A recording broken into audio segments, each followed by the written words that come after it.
Hello everyone, very good morning. I am Geeta Srinivasan, Assistant Professor from Department of Commerce from KCS Kasinagar College of Arts and Science. I would like to talk with you about the valuation of shares here. Thank you for joining with me. Previous chapter la nama valuation of goodwill பார்த்தோம். அதுல 3 methods பார்த்தோம். இந்த chapters la நாம பார்க்க போறது valuation of share. அதுல 3 methods இருக்கு. net asset method, yield method, fair value method.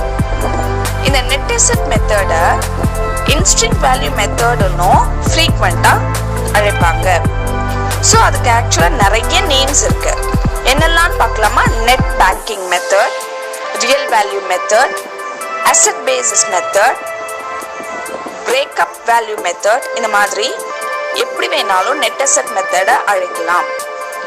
அதே போலவே yield method-ஐயுமே dividend yield method, earning capacity method, market value method அப்படின்னு அழைக்கலாம். சரி, fair value method-ஐயும் அப்படி ஏதாவது அழைக்க முடியுமா? Yes, average of asset backing and yield method-னு சொல்வாங்க. ஆனா frequent-ஆ இத fair value method மட்டும்தான் maximum அழைப்பாங்க. சரிங்களா?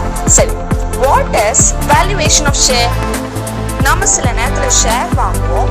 அந்த ஷேருடைய வேல்யூ, ஒரு ஷேருடைய வேல்யூ என்ன அப்படின்னு கண்டுபிடிக்கவும் தெரிஞ்சுக்கவும் விரும்புவோம். ஸோ அப்படிப்பட்டதை தெரிஞ்சுக்கிறதுக்காக உபயோகமா இருக்கிறது தான் இந்த net asset method, yield method and fair value method. வாங்க நம்ம sums மூலமா எப்படியெல்லாம் இதை கால்குலேட் பண்றாங்க அப்படின்றத பார்க்கலாம். இங்க நீங்க ஒரு கேள்வியை பார்க்குறீங்க.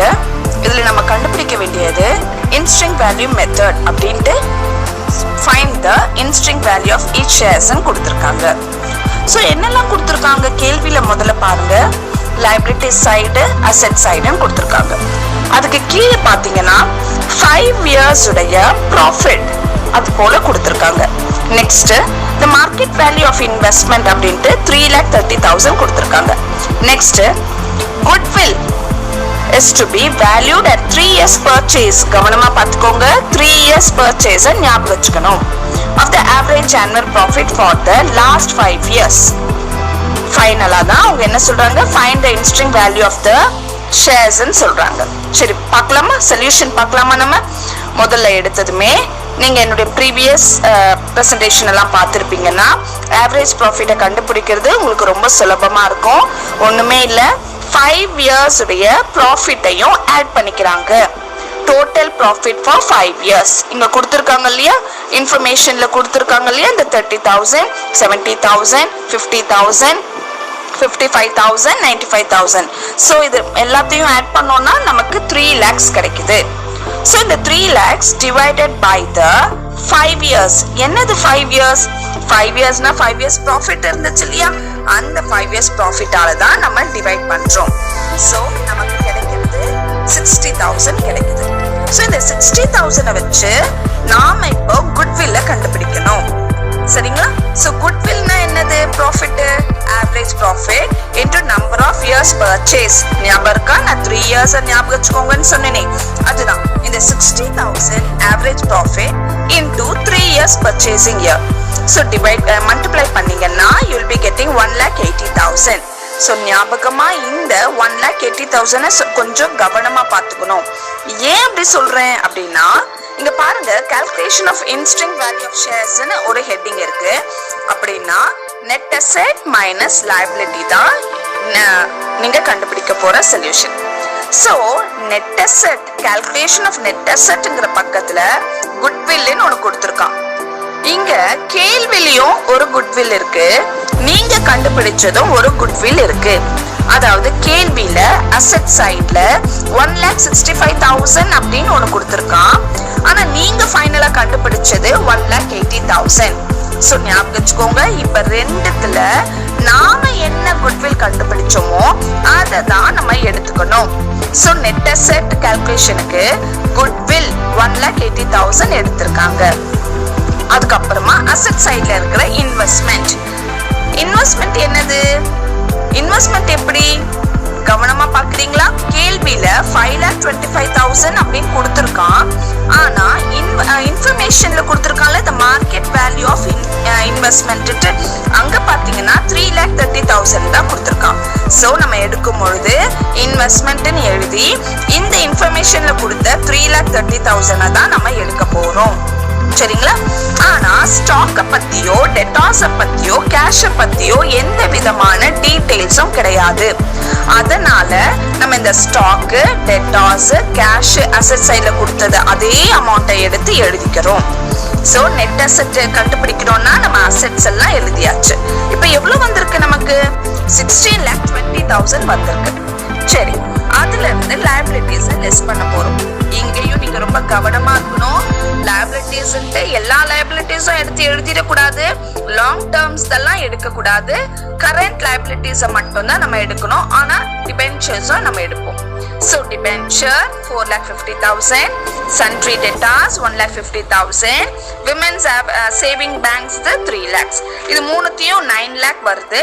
அதை ரெடியூஸ் பண்ணோம்னா நமக்கு கிடைக்கிறது நெட் அசெட் எவ்வளோ? 7,20,000 கிடைக்குது.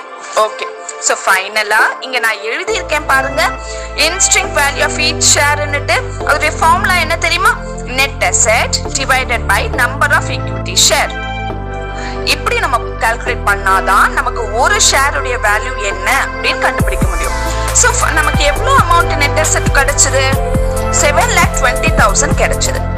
அந்த அமௌண்ட்டை எழுதிட்டு டிவைடட் பை கேள்வியில liability சைடுல ஷேர் கேபிட்டல்ல எழுதியிருக்காங்களா 6,000 ஈக்விட்டி ஷேர் அப்படின்னு எழுதியிருக்காங்களா? அந்த 6,000 ஷேர்ஸை கொண்டு வந்து இந்த 7,20,000 டிவைட் பண்ணினா நமக்கு கிடைக்கிறது ஒரு ஷேருடைய வேல்யூ. இங்க நம்ம ஒரு ஷேருடைய value 120 rupees 120 you are getting. So இதுதான் in-string value method. In-string value method can also be called as a net asset method. Already previous சொன்னேன் இல்லையா? அதை எப்படி வேணாலும் நிறைய நேம்ஸ்ல அழைப்பாங்க. நாம இங்க yield method பத்தி படிக்கலாமா? So இங்க நான் ஒரு கேள்வி கொடுத்திருக்கேன். அந்த கேள்வியில பாத்தீங்கன்னா 5,000 8% preference shares of rupees 100 each 5 lakh அப்படியெல்லாம் கொடுத்திருக்காங்க. So 75,000 equity share of rupees 10 each, rupees 8 per share paid up 6 lakh. An expected profit per year before taxக்கு முன்பாக இருக்கிற profit. அடுத்தது rate of tax 50% ன்னு கொடுத்திருக்காங்க. Transfer to general reserve every year 20%. Normal rate of earnings 10%. சரி, எப்படி calculate பண்ணலாம் நம்ம படிக்கலாமா?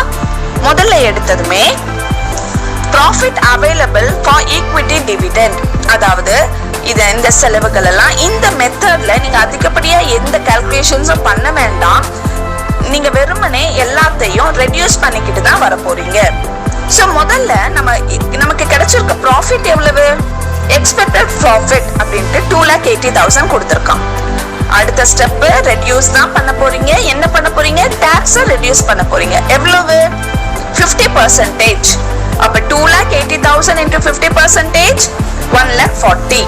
You have reduced that one. So remaining you are having 1,40,000. So அடுத்தது நம்ம என்ன ரெடியூஸ் பண்ண போறோம்? General reserve 20%. So 1,40,000 into 20% will be getting 28,000. So அதையும் நம்ம ரெடியூஸ் பண்ண போறோம். இப்போ நமக்கு கிடைச்சிருக்க அமௌண்ட் என்ன? 1,12,000. ஸோ இந்த அமௌண்ட்ல இருந்து நாம முதல்ல ப்ரிஃபரன்ஸ் ஷேர் ஹோல்டருக்கு டிவிடெண்ட் கொடுத்தாகணும். ஆனா ஞாபகம் வச்சுக்கோங்க, நீங்க கால்குலேட் பண்ணும் பொழுது இந்த ரிமைனிங் பேலன்ஸ் எடுக்க கூடாது. அதுக்காக இருக்குல்ல கேபிட்டல் அமௌண்ட் 5 lakh இருக்கு இல்லையா? அந்த 5 lakh வச்சுதான் நீங்க கால்குலேட் பண்ணணும். So 5 lakh into 8%. இந்த 8% இந்த ப்ரிஃபரன்ஸ் ஷேர் பக்கத்திலேயே கொடுத்துருக்கான் பாத்தீங்களா? 8% இதுதான். So 5 lakh into 8% 40,000. அதையும் நம்ம கொடுத்துட்டோம். கொடுத்தா நமக்கு ரிமைனிங் இருக்கிற அமௌண்ட் 72,000. இந்த அமௌண்ட் தான் நம்ம டிவிடெண்ட், அதாவது ஈக்விட்டி டிவிடெண்ட் கொடுக்கிறதுக்கு இருக்கிற அமௌண்ட். சரி, நம்ம நெக்ஸ்ட் கால்குலேஷனுக்கு போகணும். Calculation of expected rate of return. நீங்க தான் expected rate of return கண்டுபிடிக்கணும். எப்படி கண்டுபிடிக்கிறது? ஒண்ணும் இல்ல, வெரி சிம்பிள். இப்போ நமக்கு 72,000 கிடைச்சிருக்கு இல்லையா? இதுதான்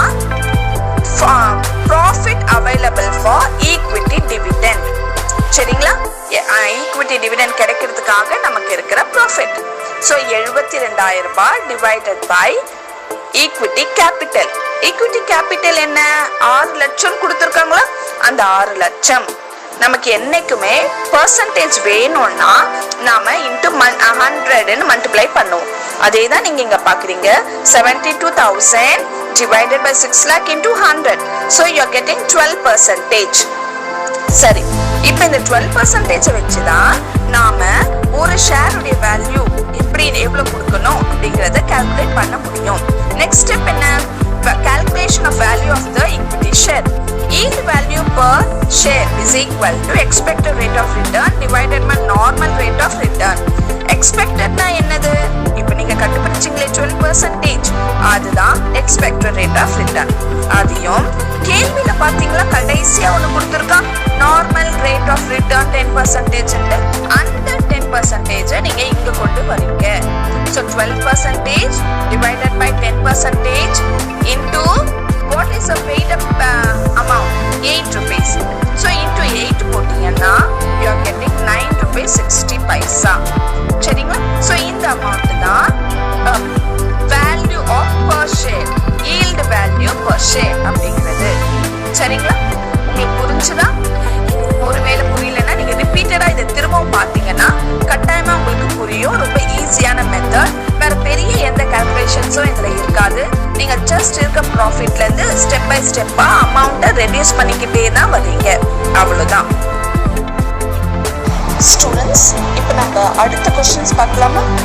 இங்க நீங்க பார்க்குற கேள்வி ஒரு பேலன்ஸ் ஷீட் மாதிரி கொடுத்துருக்காங்க. The following is a summarized balance sheet of Adams Limited. Liabilities ஒரு பக்கம் கொடுத்துருக்காங்க and assets எல்லாமே ஒரு பக்கம் கொடுத்துருக்காங்க. கீழே பார்த்தீங்கன்னா net profit before taxation for the past 3 years அப்படின்னு கொடுத்து 3 வருஷத்துடைய ப்ராஃபிட், நெட் ப்ராஃபிட் கொடுத்துருக்காங்க. நெக்ஸ்ட் ஃப்ரீஹோல்ட் ப்ராப்பர்ட்டிஸ் அப்படின்ட்டு ஆல்ரெடி பேலன்ஸ் ஷீட்டில் இருக்கிறதே அதை ரீவேல்யூ பண்ணியிருக்காங்க in 1998. ஸோ எவ்வளோன்னா 1,60,000. அதுக்கு அடுத்தது yield. Average yield in this type of business is 15% on capital employed. It is the practice of the company to transfer 25% of the profit to reserves. பார்க்கலாம் solution. நாம பார்க்க போற இந்த கேள்வியில 3 மெத்தட்ஸையும் பார்க்க போறோம். அதாவது net asset method, yield method and fair value method. 3 மெத்தடையுமே நம்ம பார்க்க போறோம். சரிங்களா? ஆல்ரெடி நெட் அசெட் மெத்தடையும் yield மெத்தடையும் நான் உங்களுக்கு சொல்லி கொடுத்துருக்கேன். பட் ஸ்டில் நீங்க திரும்பவுமே இன்னொரு முறை இதன் மூலமா கத்துக்கலாம். சரிங்களா? நெட் அசெட் மெத்தட் அப்படின்னா ஆல்ரெடி நான் சொன்னேன், அசெட் மைனஸ் லைபிலிட்டி. சரிங்களா? இப்போ ஏதாவது இன்ஃபர்மேஷன்ல அவங்க ரீவேல்யூ அமௌண்ட் கொடுத்துருந்தாங்கன்னா அந்த அமௌண்ட் தான் நம்ம எடுக்கணும். For example freehold properties balance ஷீட்ல 1,20,000 கொடுத்துருக்காங்க. ஆனா நாம கால்குலேஷன்ல எடுக்கிறது இன்ஃபர்மேஷன்ல கொடுத்துருக்க இந்த 1,60,000 தான் எடுப்போம். அதே மாதிரி வேற ஏதாவது கூட அவங்க ரீவேல்யூ பண்ணியிருந்தாங்கன்னா அந்த அமௌண்ட்டையும் நாம புதுசா தான் எடுத்துக்கணும். சரிங்களா? So freehold premises 1,60,000, plant 50,000, stock 3,10,000, debtors 2,03,000, bank 1,17,000, cash 1,700. So 8,41,000 வருது. இதுல இருந்து நான் உங்களுக்கு ஆல்ரெடி சொல்லியிருக்கேன், நாம ரெடியூஸ் தான் பண்ண போறோம். என்ன ரெடியூஸ் பண்ணுவோம்? அங்க பேலன்ஸ் ஷீட்ல லாங் டேர்ம் லைபிலிட்டிஸும் இருக்கு, கரண்ட் லைபிலிட்டிஸும் இருக்கு. அதான் நம்ம எடுக்க வேண்டியது வெறுமனே கரண்ட் லைபிலிட்டிஸை மட்டும் தான் நம்ம எடுப்போம். சரிங்களா? ஸோ கரண்ட் லைபிலிட்டிஸ் என்னெல்லாம் இருக்கு? Creditors, income tax payable, proposed dividend, bills payable, net assets to sorry, இந்த 4 அமௌண்ட்டையும் நம்ம எடுத்து ரெடியூஸ் பண்ணினா வருகிற அமௌண்ட்டை தான் நம்ம நெட் அசெட் அப்படின்னு சொல்லுவோம். ஓகேங்களா? ஸோ இன்ஸ்ட்ரிங் வேல்யூல என்ன செய்ய போறோம்? இன்ஸ்ட்ரிங் வேல்யூல 6,20,000 divided by the number of shares. எவ்வளவு number of shares? 30,000 equity shares கேள்வியிலே இருக்கு பாத்தீங்களா? அந்த 30,000ஆல நம்ம டிவைட் பண்ணினா we will be getting 20 rupees and 67 paisa per share.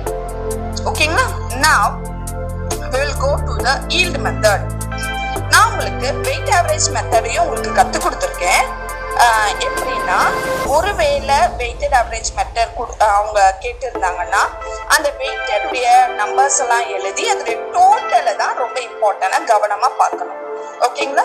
So இங்கே 3 years உடைய நெட் ப்ராஃபிட் கொடுத்துருக்காங்க. That is 1,38,000, 1,83,000, 1,97,000 into weight. அதாவது first year 1996 1,38,000 into 1, you will be getting the same amount. For the second year 1997 there is 1,83,000 into 2 weights வந்து into 2 போட்டிங்கன்னா 3,66,000. For the next year you are going to multiply with the 3, so you will be getting 5,91,000. So now the total profit product is 10,95,000. ஞாபகம் வச்சுக்கோங்க, என்னைக்குமே வெயிட்டட்னு கேட்டுட்டாங்கன்னா அதோடைய total ஆதலாம் நாம divide பண்ண வேண்டியதா இருக்கும். ஸோ 10,95,000 ஆவரேஜ் ப்ராஃபிட் கண்டுபிடிக்க அந்த 6 டோட்டல் அதெல்லாம் மல்டிப்ளை பண்ணா நமக்கு கிடைக்கிறது 1,82,500. சரிங்களா? இது எல்லாமே பிஃபோர் டேக்ஸ். சரி, அப்போ நம்ம என்ன பண்ணணும்? ஈல்டு மெத்தட்ல டாக்ஸ், ரிசர்வ்ஸ் எல்லாத்தையுமே நம்ம ரெடியூஸ் பண்ண வேண்டியதா இருக்கும். ஸோ இந்த ப்ராஃபிட்ல இருந்து முதல்ல டாக்ஸ் லெஸ் பண்றோம். எங்க கொடுத்துருக்காங்க இந்த டாக்ஸ்? நல்லா பாருங்க, பேலன்ஸ் ஷீட்லயே இன்கம் டாக்ஸ் 11,500 கொடுத்துருக்காங்களா, அந்த அமௌண்ட்டை நம்ம ரெடியூஸ் பண்ண போறோம். ஓகேங்களா? நெக்ஸ்ட் இன்ஃபர்மேஷன்ல கொடுத்துருக்காங்கல்ல 25% நம்ம ரிசர்வ்ஸ்ல இருந்து எடுக்கணும்ட்டு. இப்ப நமக்கு இருக்கிற 1,71,000 into 25% நீங்க போட்டீங்கன்னா 42,750 நமக்கு கிடைக்கும். ஓகேவா? ஸோ அதை நம்ம லெஸ் பண்ணினா 1,28,250. ஆல்ரெடி நான் சொல்லியிருக்கேன், இதுல அதிகப்படியா நீங்க பண்றதெல்லாம் ரெடியூஸ் பண்ணிக்கிட்டே வர்றதுதான். சரிங்களா? இப்போ நம்ம ரெடியூஸ் பண்ணி நமக்கு அமௌண்ட் கிடைச்சாச்சு. இப்ப நாம எக்ஸ்பெக்டட் ரேட் ஆஃப் ரிட்டர்ன் பார்க்கணும். என்னது எக்ஸ்பெக்டட் ரேட் ஆஃப் ரிட்டர்ன்? இந்த 1,28,250 இருக்கு இல்லையா? இந்த 1,28,250 நாம divided by the share capital உடைய அமௌண்ட் என்ன இருக்கு? 3 lakhs இருக்கு இல்லையா? இந்த 3 lakhs ஆல டிவைட் பண்ணீங்கன்னா உங்களுக்கு பெர்சன்டேஜ் வரணும் அப்படின்னா into 100 ஆல என்னைக்குமே மல்டிப்ளை பண்ணி ஆகணும். சரிங்களா? ஸோ into 100 போட்டா நமக்கு கிடைக்கிறது 42.7, அதாவது 42 rupees 75 paise percentage. Next step, yield value per share கண்டுபிடிக்கணும். ஒரு ஃபார்முலா என்ன? Expected rate of return divided by normal rate of return into paid up value per share. So நமக்கு கிடைச்ச இந்த 42.75% divided by 15%. இந்த 15% என்னது அப்படின்னு கன்ஃபியூஸ் ஆகாதீங்க. இன்ஃபர்மேஷன்லயே உங்களுக்கு கேபிட்டல் எம்ப்ளாய்டு அப்படின்ட்டு 15% ஒன்று கொடுத்துருக்கான் பாருங்க. சரிங்களா? Average yield in this type of business 15% அப்படி கொடுத்துருக்கான் இல்லையா? அந்த 15% தான் கீழே கொண்டு வரும். Into face value. எது ஃபேஸ் வேல்யூ? ஈக்விட்டி ஷேர் உடைய ஃபேஸ் வேல்யூ 10 rupees இன்டூ 10 போட்டீங்கன்னா you are getting 28 rupees 50 paise. சரிங்களா? ஸோ நாம 2 மெத்தட்ஸை பார்த்தாச்சு. என்ன? நெட் அசெட் மெத்தட் பார்த்தாச்சு, ஈல்டு மெத்தட் பார்த்தாச்சு. இப்போ நாம பார்க்க வேண்டியது ஃபேர் வேல்யூ மெத்தட். இந்த ஃபேர் வேல்யூ மெத்தட் ரொம்ப ரொம்ப ஈஸியா இருக்கும். ஒண்ணுமே இல்லை, இந்த நெட் அசெட் மெத்தட் வேல்யூல உங்களுக்கு ஒரு அமௌண்ட் கிடைச்சிருக்கும் இல்லையா? அந்த அமௌண்ட்டும் இந்த எக்ஸ்பெக்டட் இந்த ஈல்டு மெத்தட்ல உங்களுக்கு ஒரு அமௌண்ட் கிடைச்சிருக்கு இல்லையா? அதையும் பிளஸ் பண்ணணும். அதாவது intrinsic value plus yield value divided by 2. Okay, so intrinsic value how much? 20.67 plus yield value 28.50. So if you divide it with 2, you will be getting 24 rupees 585 paise. ஓகேங்களா? So அவ்வளோதான். Fair value மெத்தடுங்கிறது ரொம்ப ரொம்ப ஈஸியான method. என்னது? இந்த intrinsic வேல்யூவையும் அதாவது நெட் அசெட் வேல்யூவையும் பிளஸ் ஈல்டு வேல்யூயும் ஆட் பண்ணிக்கிட்டு டிவைடட் பை 2ன்னு போட்டா உங்களுக்கு கிடைக்கிற ஆன்சர் பேரு தான் ஃபேர் வேல்யூ மெத்தட். சரிங்களா? ஸோ நம்ம இந்த ப்ரெசன்டேஷன்ல இருந்து வேல்யூவேஷன் ஆஃப் ஷேர் உடைய 3 டைப்ஸ் ஆஃப் மெத்தட்ஸையும் பார்த்தாச்சு. ஸோ நம்ம இந்த ப்ரெசன்டேஷன்ல வேல்யூவேஷன் ஆஃப் ஷேர்ஸ் 3 மெத்தட்ஸையும் பார்த்தாச்சு. நம்மளுடைய நெக்ஸ்ட் ப்ரெசன்டேஷன்ல மீதம் இருக்கிற மற்ற சாப்டர்ஸ் டீட்டெயில்ஸை பார்க்கலாம். இது வரைக்கும் என்னுடைய ப்ரெசன்டேஷனை ரொம்ப கவனமாக கேட்ட எல்லோருக்கும் என்னுடைய மனமார்ந்த நன்றிகள். Thank you very much for the listeners.